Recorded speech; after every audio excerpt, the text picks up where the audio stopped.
माँ पार्वती और भगवान शिव से जुड़ी अधिकतर लोगों ने कई कथाएं सुनी होगी। माँ पार्वती की कठोर तपस्या से लेकर श्री गणेश जी की जन्म तक। लेकिन एक ऐसी कथा भी है जिसमें माँ पार्वती को खुद भगवान शिव ने ही क्रोध के चलते श्राप दे दिया था, जिसके कारण उन्हें पृथ्वी लोक में एक मछुआरे के घर में अपना जीवन बिताना पड़ा था। जानिए इस पौराणिक कथा के बारे में। एक बार भगवान शिव माँ पार्वती को सृष्टि के बारे में बता रहे थे। माँ पार्वती भी उन्हें ध्यानमग्न होकर सुन रही थी।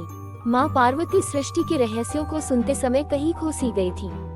सृष्टि के ज्ञान को सुनने के साथ साथ माँ पार्वती का ध्यान कल्पना की दुनिया में जाने लगा। इस स्थिति में माँ पार्वती कुछ विचारों में खोई हुई सी लग रही थी। ऐसे में भगवान ने रोककर पार्वती से पूछा कि देवी, आप मुझे सुन तो रही है न? आपका ध्यान कहाँ है? लेकिन माँ पार्वती अपने विचारों में खोई हुई थी और उन्होंने भगवान शिव को उनके सवाल का कोई जवाब नहीं दिया। इसके तुरंत बाद ही भगवान शिव ने पार्वती से कहा कि आपने ब्रह्म ज्ञान की अवहेलना की है। वे कहते हैं कि शिक्षित होने के नाते आपका ध्यान भंग नहीं होना चाहिए था। अशिक्षित होने पर ही आपको इसका मूल्य पता चलेगा। इसके बाद भगवान शिव तुरंत माँ पार्वती को श्राप देते हुए कहते हैं कि आपका जन्म मछुआरों के अशिक्षित परिवार में ही हो। कुछ समय बाद ही भगवान शिव का श्राप माँ पार्वती को लग गया।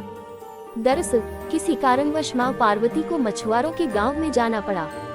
गांव के मुखिया की कोई संतान नहीं थी। एक दिन वह मछली पकड़ने जा रहा था तो उसने पेड़ के नीचे एक बच्ची को बैठा हुआ देखा।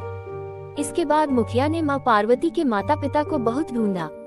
इसके बाद मुखिया ने आकाश की तरफ हाथ जोड़ते हुए कहा कि हे प्रभु, आपका बहुत बहुत धन्यवाद। आपने आशीर्वाद रूप में मुझे ये बच्ची दी है। मैं इसका पालन पोषण पिता की भांति करूँगा। ये कहकर वह माँ पार्वती को लेकर चला गया। इस तरह से वह मछुआरिन बनी। माँ पार्वती भगवान शिव के श्राप के बाद एक मछुआरिन बनी थी। पार्वती के मृत्युलोक में जाने के बाद शिव को बहुत पछतावा हुआ कि यह मैंने क्या किया। जिसका स्नेह मेरे लिए अगाध था, उसी को मैंने आवेश में आकर त्याग दिया। शिव की परेशानी उनके प्रिय नंदी ने देखी तो रहा नहीं गया। नंदी को लगा कि जब तक माता पार्वती से शिव का मिलन नहीं होगा वो चैन से नहीं रहेंगे। नंदी ने बड़ी से वेल मछली का अवतार लिया और नदी के उसी इलाके में चले गए जहाँ के कबीले में पार्वती रह रही थी। वहाँ मछुआरे जब भी नदी में मछली पकड़ने के लिए जाल डालते, नंदी उसे काट देते। सारी मछलियाँ भी खा जाते। इतना ही नहीं, कुछ मछुआरों पर भी उन्होंने हमला किया। उस वेल से परेशान होकर मछुआरों ने भगवान से सहारा मांगा। पार्वती भी शिव की आराधना में जुट गयी।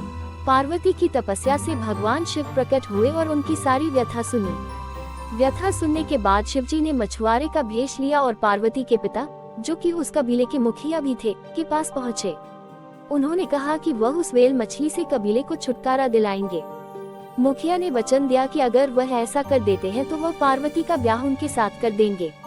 शिव ने वेल बने नंदी को पकड़ने के लिए नदी में जाल डाला।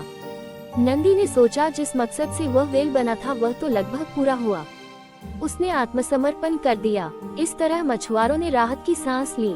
वादे के मुताबिक मुखिया ने पार्वती का ब्याह शिवजी के साथ कर दिया और इस तरह से शिव और पार्वती फिर से एक दूसरे के साथ रहने लगे। Thanks for watching. If you like this video then do like, share and subscribe to my YouTube channel for more videos.